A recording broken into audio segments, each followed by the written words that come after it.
It's time for Recipe of the Day.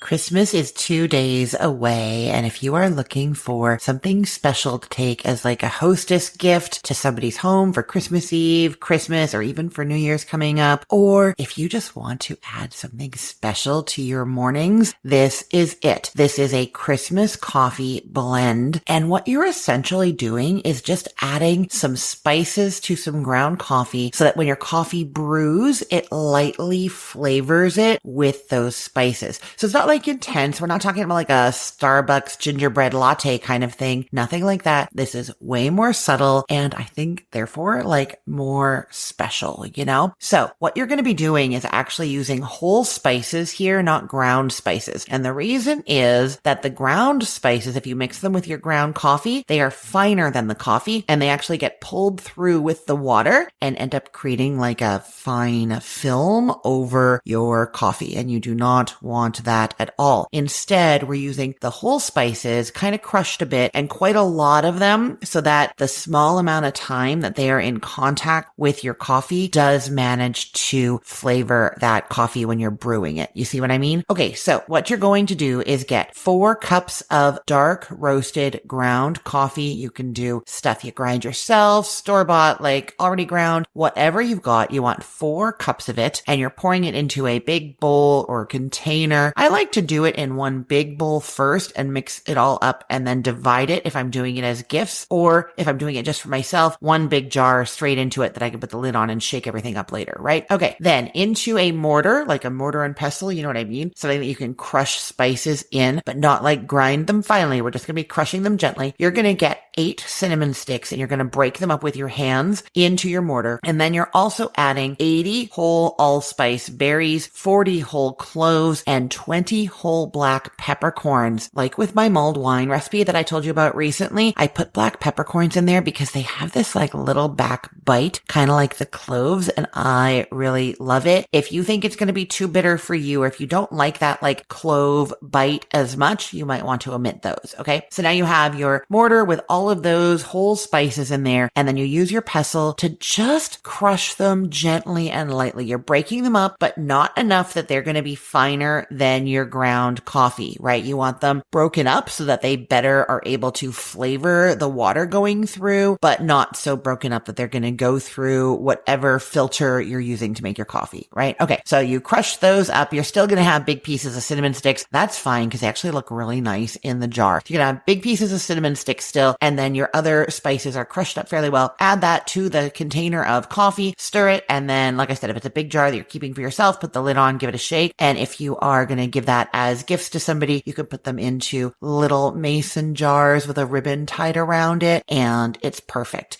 You use it exactly the way that you use normal coffee. So however much coffee you would normally put into your coffee maker or coffee press or your cold brew, whatever you normally do, you do it exactly the same way, but you use this instead, and you're going to have a wonderful Christmas coffee blend for a delicious cup of joe on Christmas morning or anytime in the days ahead. I will put the link to this recipe in the show notes for this podcast episode, or you can head to cookthestory.com/ROTD and get it there. Everything there is arranged by date, so it's helpful to know that today is December 23rd of 2025. I am Christine Pittman from cookthestory.com, thecookful.com, the all-new chicken cookbook, cookfor2.us, and this podcast, Recipe of the Day. I hope you have a great day. Let's get cooking.